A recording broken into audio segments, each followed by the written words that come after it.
Yo, what's happening, world? Name's Raheem Flowers. And man, I've been watching content on content on content on content. And I'm going to do a follow-up video on a previous video that I did regarding the whole Chappelle situation and when I was doing that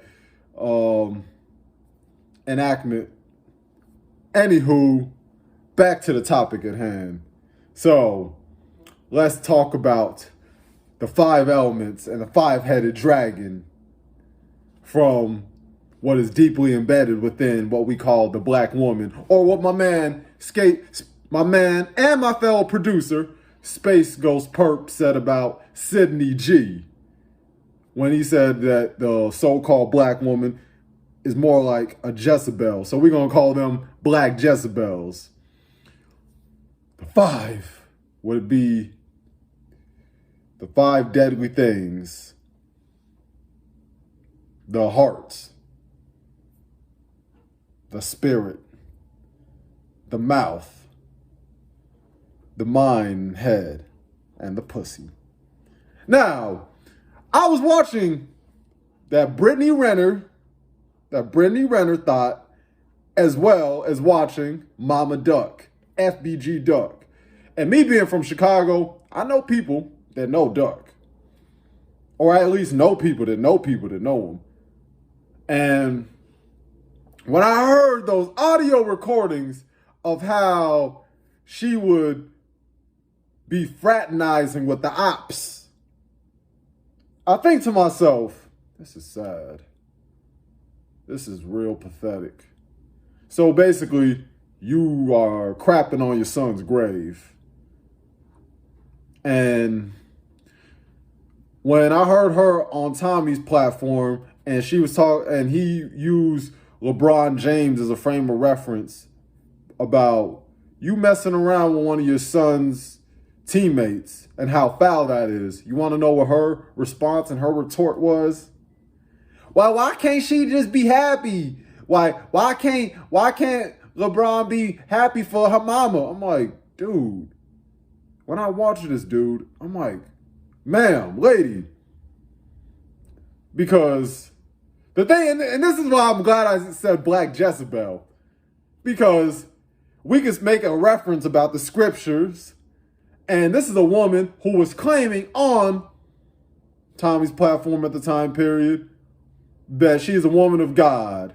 It's funny how she was saying how she's a woman of God and she's a God-fearing woman, essentially saying that she's a Christian.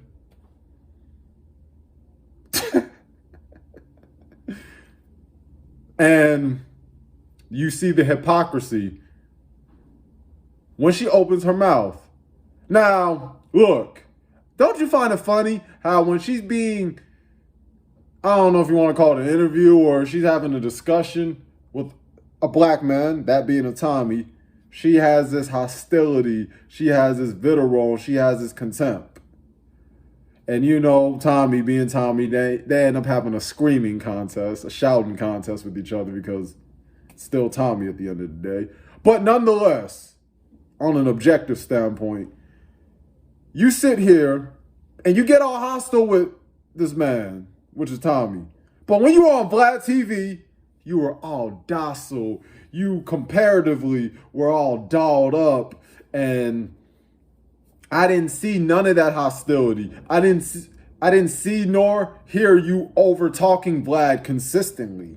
But you sat there, and the man barely got to get a word out. And this is a pet peeve of mine too, as well, personally. When somebody asks you a question and you're preparing to answer it and you're answering it and you start to speak and then they overtalk you, like, how is anybody supposed to conduct the conversation in a dialogue if you're going to consistently talk over somebody? And the funny thing is, I've seen FBG Duck's mother out there having videos talking about the whole thing with the BDs, the black disciples, and the gangster disciples, the GDs here in Chicago. And I know they mamas, and I'm like, so why don't you mothers get together with each other? And on top of that, See, you out, but instead of getting together, you get together with the dudes who I'm sure you know have an issue with your son, who is on the opposition side, ops side.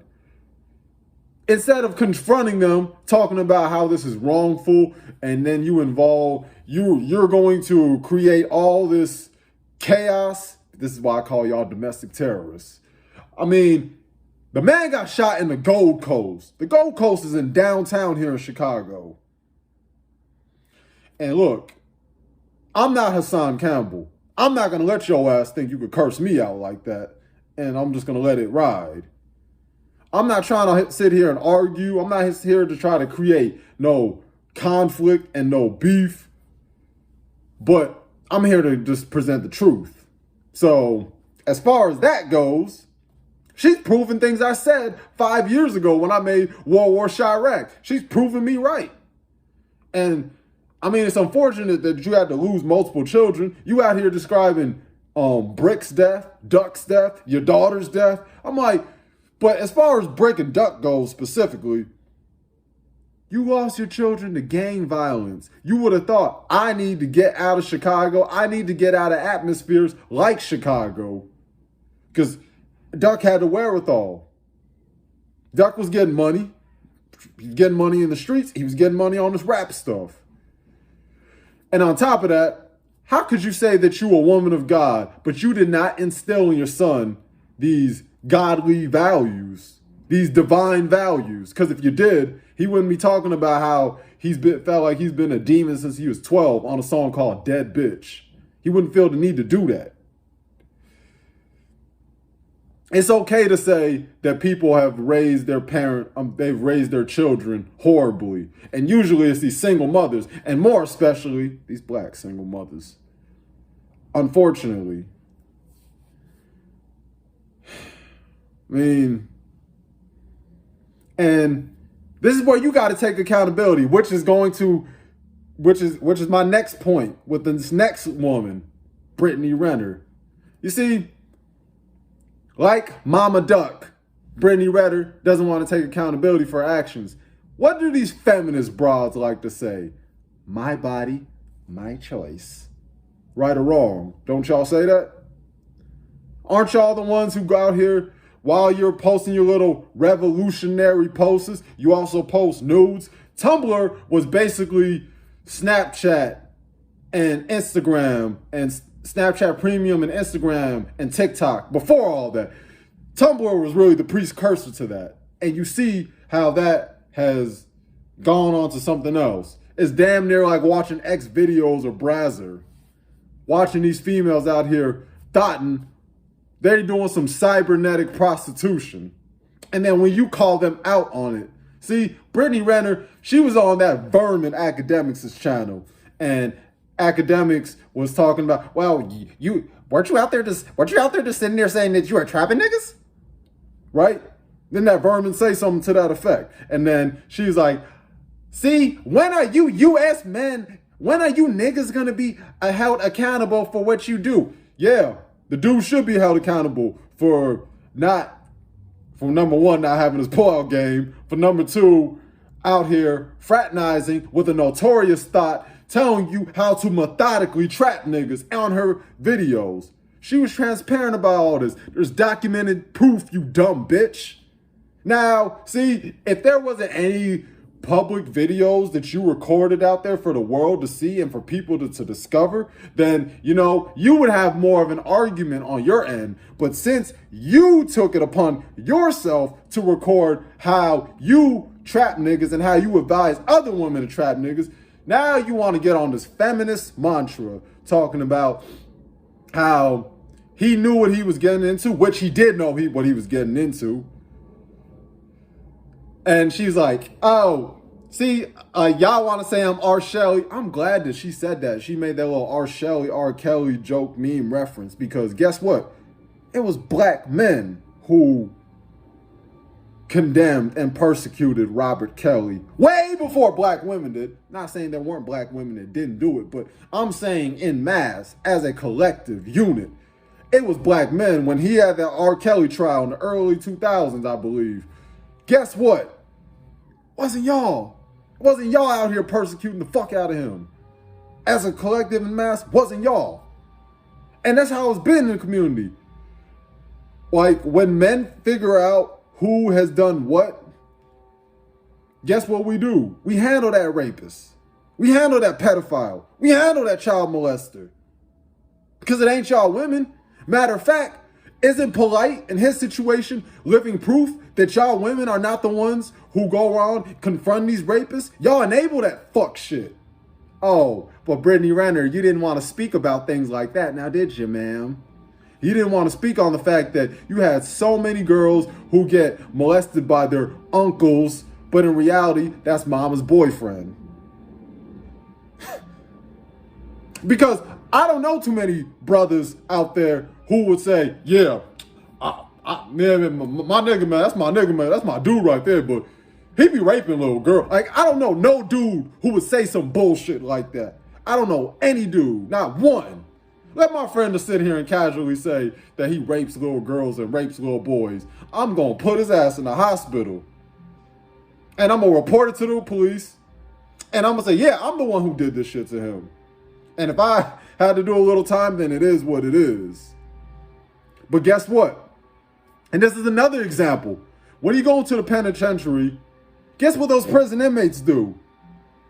They get on the pedophiles. They get on the rapists. If you say, because what do the prison inmates do? What do they say? What do they tell you? What you in here for? All my friends have been to jail and even have a friend that's in prison. Right down there in Pontiac, Michigan. There's a whole news. This is public information. I ain't out here snitching, as the so-called black community says. This is all public record. Like, there's an incident in 2012 of, unfortunately, a person that I know who murdered an old Mexican man here in Chicago. Yup.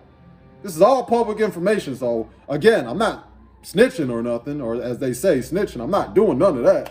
This is all public. 2012. And guess what? You're always going to be held accountable.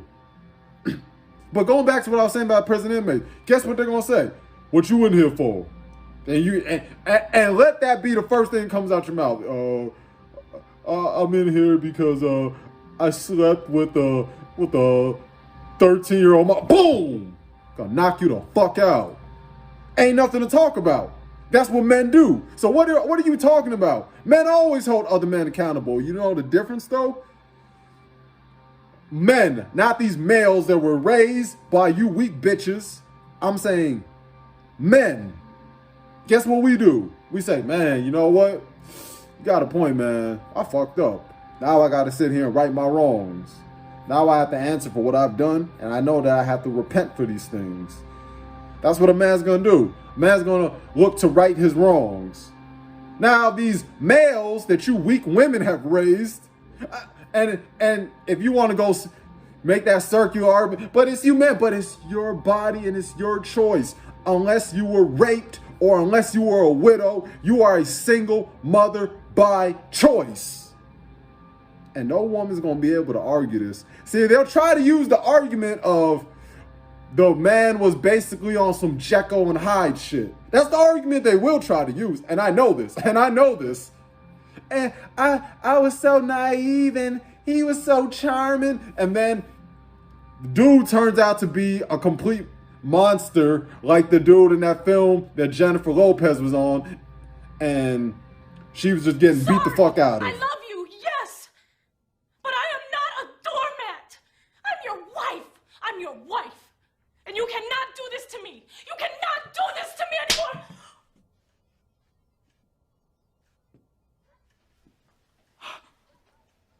What? I can't hit you? No, you can't.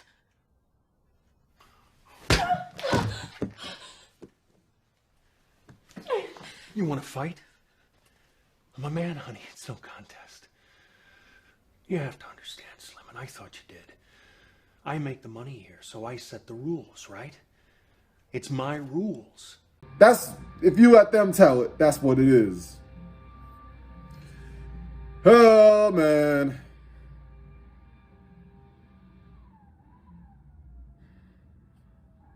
Just don't know what to say about y'all.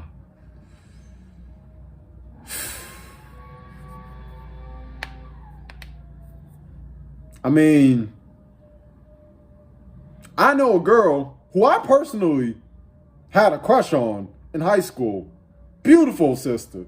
But guess what? She was into hood niggas. She was into a dude who was a part of the Gangster Disciples, who was a GD who got locked up for like a decade and just got out of prison recently. And I respect the honesty and I respect the transparency, because let me tell you something. I am a firm believer that 95% of black women have dealt with at least 2 or 3 hood niggas in their lifetime. I don't even care about your socioeconomic status. I don't care if you were working class / poor. I don't care if you were what was considered middle class at one point, but we all know that's dwindling. I don't care if you're upper class and rich. I mean, look at Reverend Run. Look at his daughter. Look at how Cynthia G will say, oh, these coons and these beta males and these dusty niggas. But that bitch was fucking around with Robert Perkins, the nigga with the tattoos, right? You always got these broads with college degrees who mess with hood niggas. I know personally.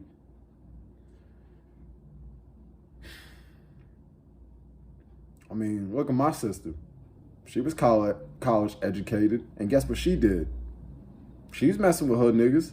I used to overhear conversations on the phone with all different type of dialogues where basically dude was being disrespectful. I don't get involved in that shit because number one, I ain't never seen a person's face. Number two, I'm like, you a feminist?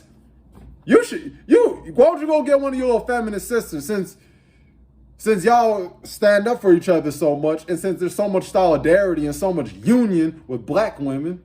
But we all know that's not true. Because if that was the case, y'all black women wouldn't be so quick to kick your daughters out. You wouldn't kick your daughters out of the house and call them hoes. Oh, well, thoughts in this day and age. And let's make something clear, Brittany Renner. We do call men accountable. We call them simps. These simp-ass niggas will do anything. They'll be an assassin for your ass. And when I saw that ass pass, I had to hit you. You're making me fight against my will. What must I do? Would you kill for me? Yeah, if my life in danger too. You can steal for me? Yeah, if that shit belongs to you. Assassin for your ass. Like figuratively, they'll be an assassin for your ass. And literally.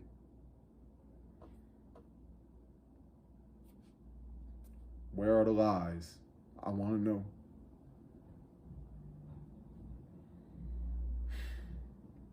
That's why I don't trust none of these niggas out here who talk about being players and being a pimp, because a pimp and a simp is one and the same. Look, what you trying to do tonight? Look, Asked me that, and I told you I got a room at the DoubleTree around the corner. Look, I can get the jacuzzi popping. We can order some catfish nuggets from Postmates. And we can get us some good traba. You understand me? Just think about it. Most pimps, as you see in blaxploitative films, most pimps that I've seen growing up in Chicago and Uptown, guess what they do? They behave in effeminate manners. Guess what they do? All these players, they do whatever it takes to appease these women and get these women. So you're still venerating, you're still deifying them. Why they don't give a fuck about you. They just know that you can do something for them. And that's where the heart and the spirit lies. And the pussy. Wow. And I already spoke about the mouth. See how I spoke about all those 5 things? It all came back full circle.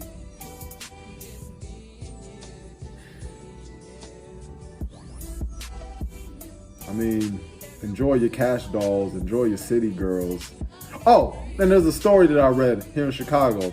A woman named Treasure Hendricks had a picture with a white man, and she ended up apparently losing her life or something to that effect of dying in the hands. I'm like, this sounds like a situationship. You know, that's what they call it these days. They don't call it relationships, they call it situationships. But hey, y'all the same black women who sign up for ghetto gaggers, knowing that these white boys who have Confederate flags that y'all complain about, but you could let these white dudes who'll call you a nigger bitch run a train on you though, right? That's hilarious to me. It's funny how you have broads out there like Amanda Seales who will sit here and call you a homophobe. I'm not gonna deal with none of these homophobic, sexist black men, you homophobic, sexist niggas, but then you personally, Amanda Seales, don't got a problem calling another black man a faggot and doing it relentlessly.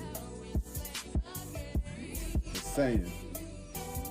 Do you just say anything to fit your argument? Your mouth, your heart, your soul, your pussy.